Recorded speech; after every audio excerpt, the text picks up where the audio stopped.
সূরা আত-তাহরীম। বিসমিল্লাহির রহমানির রহিম। রহমান রহিম আল্লাহ তাআলার নামে। হে নবী, আল্লাহ তাআলা তোমার জন্য যা হালাল করেছেন তা তুমি কসম করে নিজের উপর কেন হারাম করছো? তুমি কি এর মাধ্যমে তোমার স্ত্রীদের খুশি করতে চাও? তেমন কিছু হলে আল্লাহর কাছে ক্ষমা প্রার্থনা করো, কারণ আল্লাহ তাআলা ক্ষমার আধার ও পরম দয়ালু। আল্লাহ তাআলা তো তোমাদের শপথ থেকে রেহাই পাওয়ার জন্য কাফফারার একটা পথ নির্ধারণ করে দিয়েছেন। মূলত আল্লাহ তাআলাই হচ্ছেন তোমাদের একমাত্র সহায়। তিনি সর্বজ্ঞ, তিনি প্রজ্ঞাময়। যখন আল্লাহর নবী তার স্ত্রীদের একজনকে একান্ত চুপিসারে কিছু একটা কথা বলল এবং সে তা অন্যের কাছে প্রকাশ করে দিল, আল্লাহ তাআলা তার এই বিষয়টা নবীকে ওহীর মাধ্যমে জানিয়ে দিলেন। তখন রাসূল কিছু কথা গোপনীয়তা প্রকাশকারী স্ত্রীকে জানিয়ে দিল, আবার কিছু কথা এড়িয়েও গেল। সুতরাং নবী যখন তার সে স্ত্রীর কাছ থেকে সমগ্র বিষয়টা জানতে চাইল, তখন সে বলল, আপনাকে এই খবরটা কে জানালো? নবী বলল, আমাকে জানিয়েছেন সেই মহান আল্লাহ তাআলা, যিনি সর্বজ্ঞ ও সম্যক জ্ঞাত। যে দুজন স্ত্রী এর সাথে জড়িত, নবী তাদের উভয়কে ডেকে বলল, তোমরা দুজন যদি আল্লাহর কাছে তওবা করে নাও, কেননা তোমাদের উভয়ের মন অন্যায় ও বাঁকা পথের দিকে কিছুটা ঝুঁকে পড়েছিল, তাহলে অবশ্যই আল্লাহ তাআলা তোমাদের ক্ষমা করে দেবেন।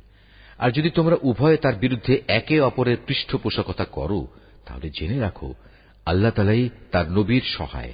তাছাড়াও তার সাথে রয়েছে জিব্রাইল ফেরেশতা ও নেককার মুসলমানদের দল।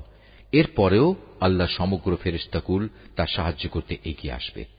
আজ নবী যদি তোমাদের তালাক দিয়ে দেয়, তাহলে তার মালিক তোমাদের বদলে এমন সব স্ত্রী তাকে দিতে পারেন যারা তোমাদের চাইতে হবে উত্তম, যারা হবে আত্মসমর্পণকারী, বিশ্বস্ত, ফরমাবরদার, অনুশোচনাকারী, অনুগত, রোজাদার। হতে পারে তারা কুমারী, হতে পারে অকুমারী। হে ঈমানদার লোকেরা, তোমরা নিজেদের ও নিজেদের পরিবার পরিজনদের জাহান্নামের সেই কঠিন আগুন থেকে বাঁচাও, যার জ্বালানি হবে মানুষ আর পাথর। সে জাহান্নামের প্রহরা যাদের উপর অর্পিত, সেসব ফেরেশতা সবাই হচ্ছে নির্মম ও কঠোর। তারা দণ্ডাদেশ জারি করার ব্যাপারে আল্লাহর কোনো আদেশই অমান্য করবে না। তারা তাই করবে যা তাদের করার জন্য আদেশ করা হবে।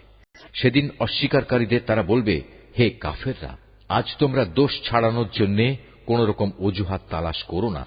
আজ তোমাদের সে বিনিময়ে দেয়া হবে যা তোমরা দুনিয়ায় করে এসেছ। হে ঈমানদার ব্যক্তিরা, তোমরা নিজেদের গুনাহ খাতার জন্য আল্লাহর দরবারে তওবা করো, একান্ত খাঁটি তওবা।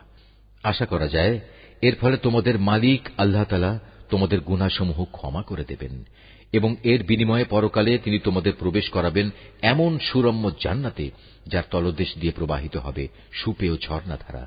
সেদিন আল্লাহ তাআলা তার নবী এবং তার সাথী ঈমানদারদের অপমানিত করবেন না। সেদিন তাদের ঈমানের জ্যোতি তাদের সামনে ও তাদের ডান পাশ দিয়ে বিচ্ছুরিত হয়ে এমন ভাবে ধাবমান হবে যে সর্বদিক থেকেই তাদের এ আলো পর্যবেক্ষণ করা যাবে। তারা বলবে, হে আমাদের মালিক, আমাদের জন্য আমাদের ঈমানের জ্যোতিকে জান্নাতের জ্যোতি দিয়ে তুমি পূর্ণ করে দাও। তুমি আমাদের ক্ষমা করে দাও। অবশ্যই তুমি সব কিছুর উপর একক ক্ষমতাবান। হে নবী, তুমি কাফের ও মুনাফিকদের বিরুদ্ধে জিহাদ ঘোষণা করো এবং তাদের ব্যাপারে কঠোরতা অবলম্বন করো, কেননা তাদের ঠিকানা হচ্ছে জাহান্নাম, আর তা হচ্ছে এক নিকৃষ্ট নিবাস। আল্লাহ তাআলা কাফেরদের জন্য নূহ ও লূতের স্ত্রীদের উদাহরণ পেশ করছেন। তারা দুজনেই ছিল আমার দুজন নেক বান্দার স্ত্রী, কিন্তু তারা উভয়ই সে দুজন বান্দার সাথে বিশ্বাসঘাতকতা করেছে। অতএব আল্লাহর আযাব থেকে তারা কোনো ক্রমেই এদের বাঁচাতে পারল না, বরং তাদের ব্যাপারে আল্লাহর হুকুম ঘোষিত হল, তোমরা আজ প্রবেশ করো জাহান্নামের আগুনে। যারা এখানে প্রবেশের উপযুক্ত তাদের সবার সাথে। একইভাবে আল্লাহ তাআলা মুমিনদের জন্য ফিরআউনের স্ত্রীকে অনুকরণযোগ্য এক উদাহরণ হিসেবে পেশ করেন।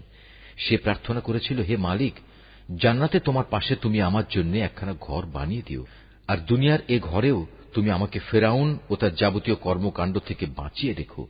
তুমি আমাকে উদ্ধার করো এ জালেম সম্প্রদায়ের যাবতীয় অনাচার থেকে।